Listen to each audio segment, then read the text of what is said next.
Hello guys, আশা করি তোমরা দেখে বুঝতে পারছো যে আমি আজকে একটা রান্নার রেসিপি নিয়ে চলে এসেছি।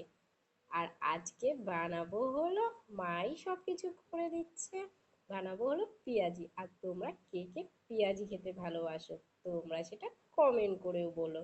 আর এখানে কি কি দেওয়া হয়েছে সেটাও বলে দিচ্ছি। এখানে বেসন আছে, সুজি আছে, পেঁয়াজ আছে, আর লঙ্কাটা সবার শেষে দিয়েছি, কারণ এটা একটু ঝাল হবে তার জন্য। আর সাথে একটু কালো জিরেও দিয়ে দিবে, হলুদ, সব কিছুই দিয়ে দিয়েছি।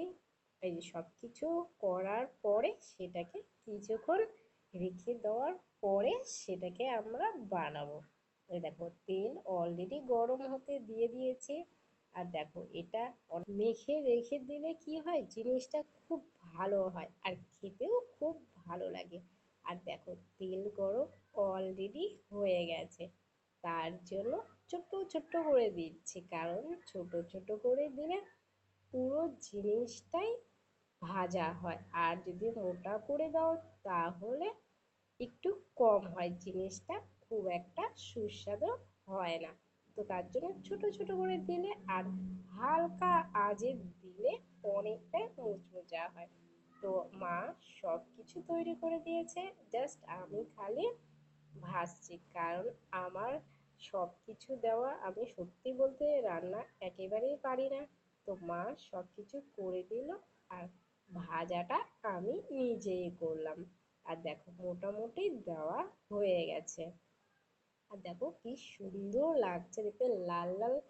দেখে মনে হচ্ছে যে এখন যদি আবার বানাতাম তাহলে ভালো লাগতো। আর কার কার পেঁয়াজি ভালো লাগে তোমরা সেটা কমেন্টে বলো, তাহলে আমার খুব ভালো লাগবে। আর তোমরা কে কে কোথা থেকে ভিডিওটি দেখছো অবশ্যই কমেন্ট করো। আর এ দেখো কি সুন্দর হয়েছে। আর তার সাথে একটু উপরে বিট লবণ দিয়ে দিলে বাস, আর কিচ্ছু চাই না। তোমরা চাইলে ডাল ভাতের সাথেও খেতে পারো, আর যদি চাও যে সন্ধ্যার টিফিন করবে সস বা ঝাল চাটনি দিয়ে, তো সেটাও তোমরা করতে পারবে, তাহলে সেটাতেও ভালো লাগবে। আর দেখো কি সুন্দর হয়েছে দেখতে, এখন তো আমার পুরো জিভে জল চলে আসছে, আর সামলাতে পারছি না। ওকে বাই, যদি ভিডিওটি ভালো লাগে